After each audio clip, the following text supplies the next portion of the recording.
my website right now and download my free course on alternate picking mastery. It contains 5 essential exercises that will take you to alternate picking mastery faster than you can imagine. And then I've included my method of how to lay out a practice plan in just 1 to 2 minutes that will absolutely boost your results like nothing you ever tried before. So go download it right now. It's free.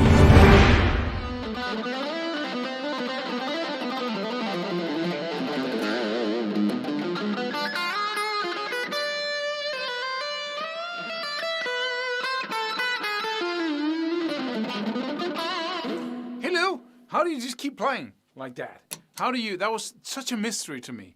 Like I could learn some techniques and scales and sequences and licks and all of these things, but when would that ever come together into something that just, I could just keep playing?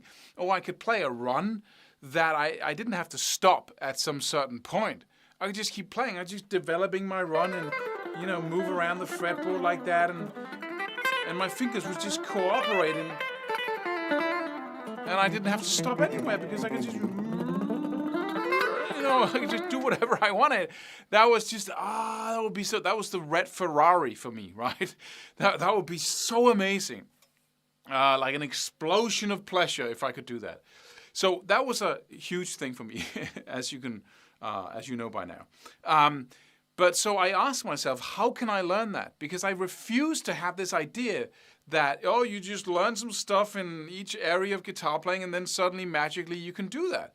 Because it didn't look like I could do that. It didn't look like everything would come together. So I developed a specific way of going about it by asking myself, okay, what is this really?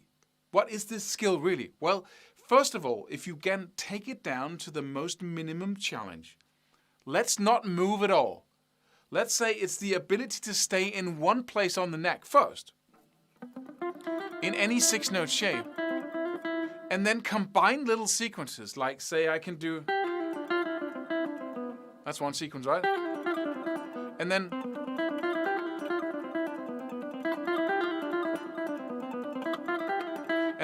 perhaps I could go,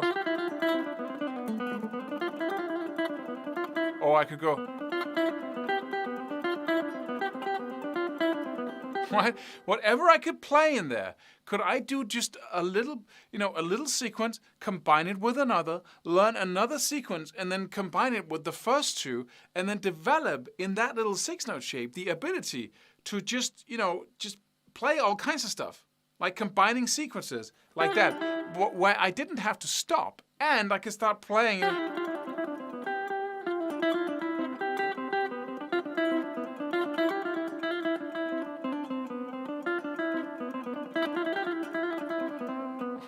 I could just stay in one place. Well, then the next step, if I could learn to do that, I could have my fingers just sing and dance and do all kinds of sequences, combine them with each other, and I could teach my fingers to move in all these little patterns. Then could I then learn to move that 6-note shape to other 6-note shapes? And thereby I could start creating runs, right?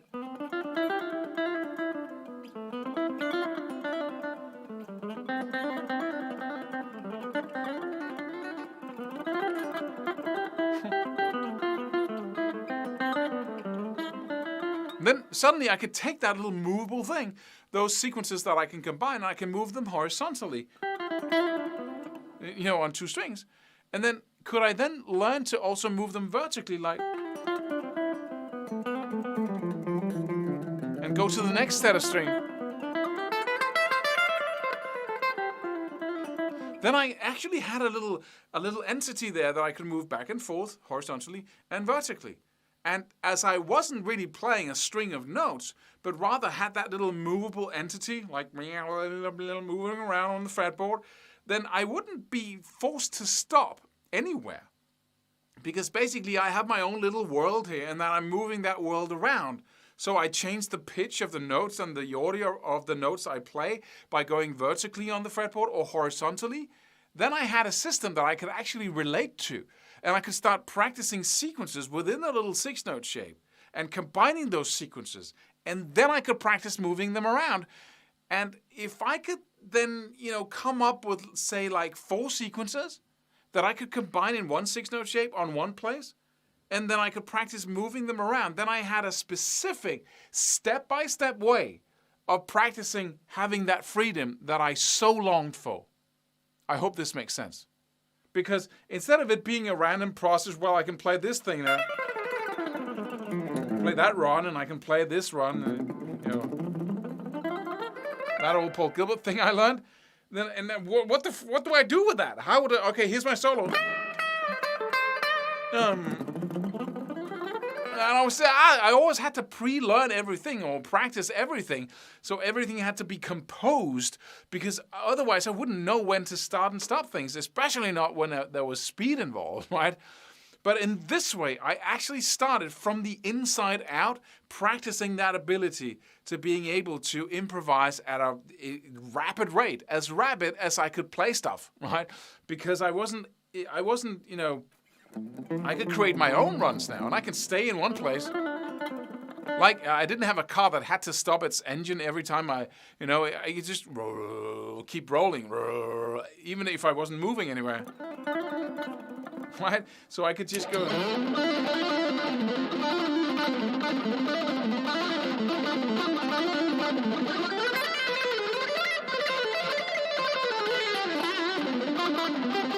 Right?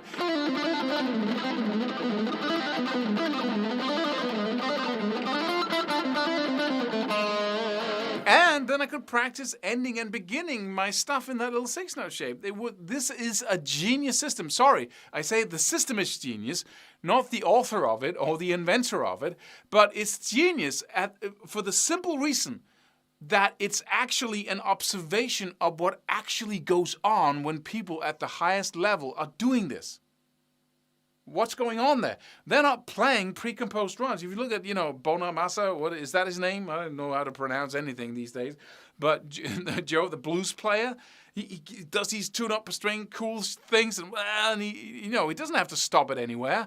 And that's exactly what goes on. It's that ability to go back and forth between different patterns, different shapes, because the brain can't think or produce single notes that fast and improvise putting notes together. So if you give it patterns or sequences that you can then put together, then it can do it. It can do da da da da da da da da da da da da da da and put them together with smaller and smaller distances. So you play only 2 or 3 notes from one sequence, then 2 or 3 notes from another, and then suddenly you have ultimate variety in what you play, even when you're playing fast. And that whole philosophy of learning to play sequences, I call the power lick philosophy. Because instead of learning a lick that's basically just a pre-composed little series of notes, you're learning something that is moldable, that you can mold and shape like you want, and then you can take it around the fretboard, end it and begin it through different shapes. And we can even do that with arpeggio shapes as well. When we have these 2-1-2 shapes that we turn into 3-1-3 shapes, then we can start creating power licks within that as well. So we can do modal stuff, like we talked about a couple of videos previously. And it just is the most, and again, because how do you focus? You know that the most important thing is focus in your practice regimen. If you can use focus, you can achieve things 1,000 times the rate of the person next to you. But how do you focus? And the power lick philosophy is the how. How do you do that? Do you want to practice this run or this one or this sequence or this sequence? Bam, down to the power lick philosophy. Practice these 4 sequences in these combinations and then build from the core out. That's focus, right? Core. Build from the core out instead of, practicing all kinds of stuff in the peripheral, and then you'll never get to the core. You never get the ability to combine everything inside out instead of outside in, right?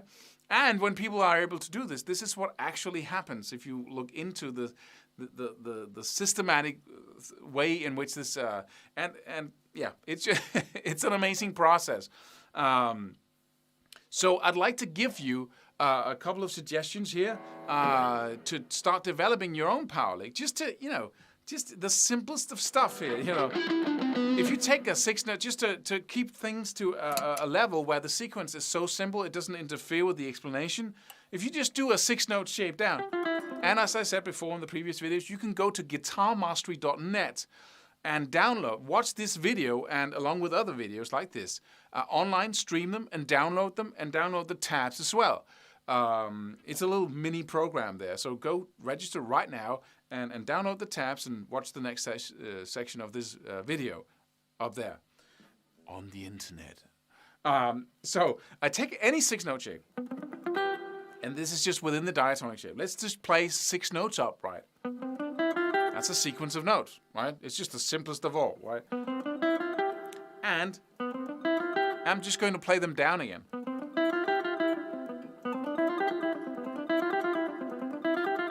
Right? And then I'm going to do another sequence. I'm going to take a 6-note up and return to the first note again. And instead of going back, I'm just going to play. So now I have 2 different sequences. We're not going to do 4, just these 2.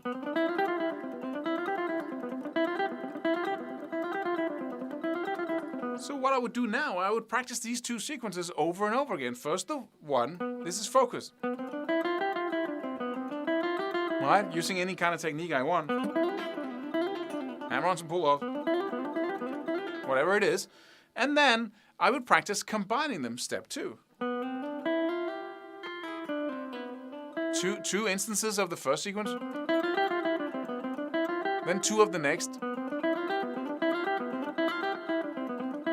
Then I would bring them closer and just do 1 instance of each. Right, so da da do da da da da da da da do da da da da da do da da da da. Right?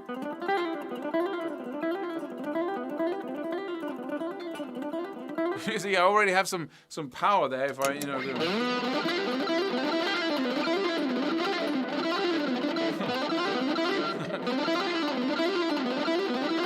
right?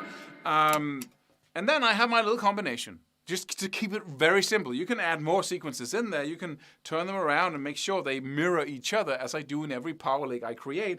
But then you can start saying, okay, how do I move this around? And in this case, it's very basic. It's very simple because I can simply just move this to another position. In the first instance, I was in the 9th, the 10th, and the 12th fret on both the D and the G string. In this case, I'm moving down to the next position within the C major scale. So I'm in the 7th, the 9th, and the 10th fret on both the D and the G string. So I would now practice playing the first sequence in both positions. So I will go uneven amount of notes.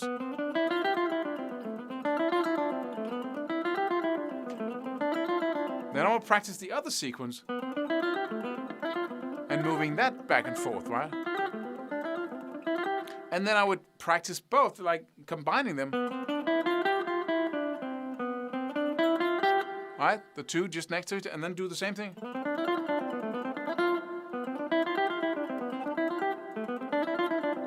And notice I'm staying in the same 2 positions, not to make things, don't take on a lot of stuff at the same time. Make sure your brain can focus on learning one thing, instead of also learning scale shapes or fingerings as it's trying to master this.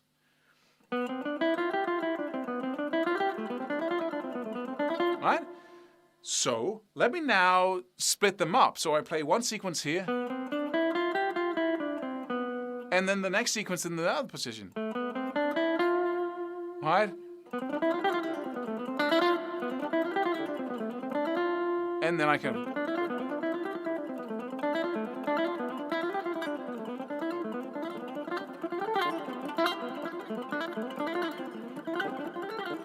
Right? Suddenly I can move vertically now, or horizontally, sorry. Then I'm going to investigate, how can I move that to the top 2 strings? So I can just take the first sequence, or the second sequence, like those 6 notes, and just move them up. Right? Then I'm up here, so I could go.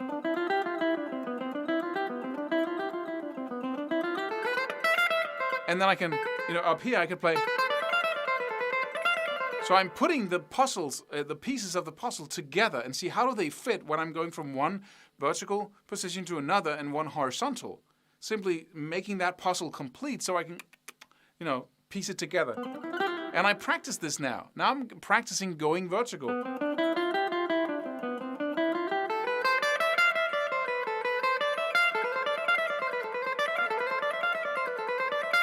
How could I then move back again? Well, let's see.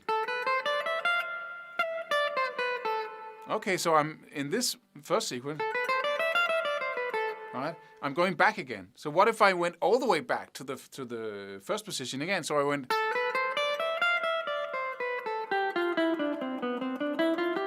Right?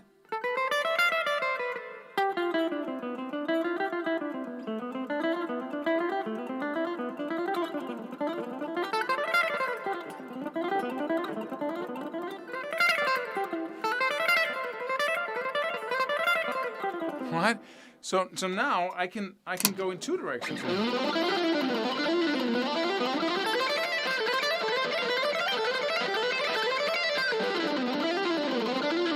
Now I can also, once I'm up here, I can start moving horizontally again. I can practice all the positions. Right.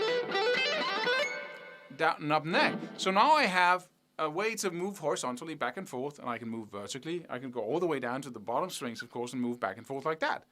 So I have my little combination. I'm moving it horizontally, moving it vertically, and bam, I have a power lick that I can use to improvise fast runs or slower.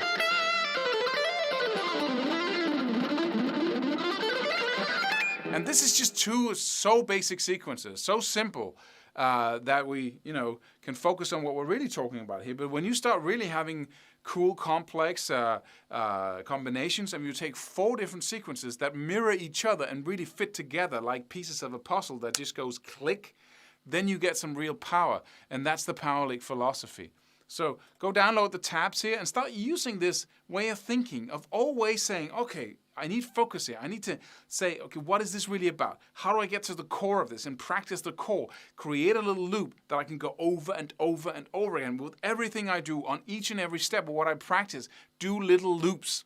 Practice them with the metronome. Then once they're automatic and you do everything right without thinking about it, then get in the thousands of repetitions and you can take anything to the highest level of mastery, world-class level and beyond. I promise you, everyone can. It's just mechanics. There's no magic in it. It's just the body's amazing ability to adapt to anything you give it.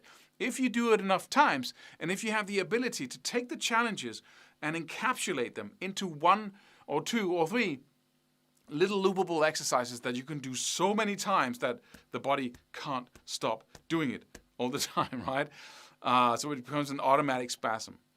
So have fun. Go to guitarmastery.net, download the tabs here, and start practicing this. But please focus on the philosophy of what we're talking about here, and not so much the actual notes. See what you can do with this, and start thinking in this way of taking something, having stationary combinations of it, and then moving it around through the different positions and practicing it in little loops all the way.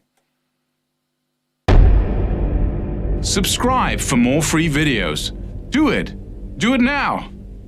Do it.